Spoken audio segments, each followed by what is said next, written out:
I'd say I'll cheat for a second and say two. I mean, one is surveillance. I think the age of the surveillance state has arrived right now. I think the space for privacy of all citizens is shrinking dramatically.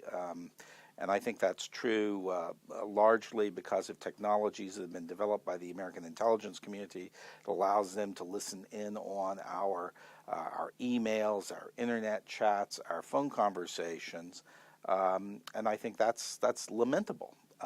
But I'd say my biggest concern right now, frankly, is about the democratic process because I think we call ourselves a democracy. I don't think, frankly, we are, or we would be what the Greeks in the 4th and 5th centuries before Christ viewed as a democracy. We're more like an oligarchy. But if you consider us to be a democracy, then nothing's more fundamental than decisions about national security matters, and particularly whether we're going to go to war.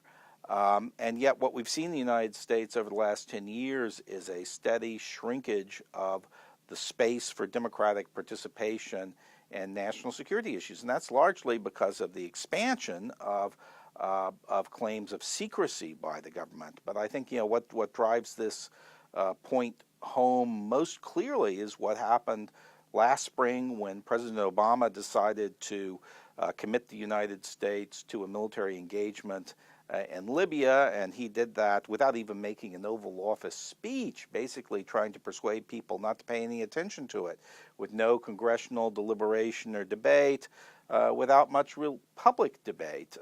And that is really regrettable. It's moving the country towards a sort of presidential dictatorship, particularly in national security matters.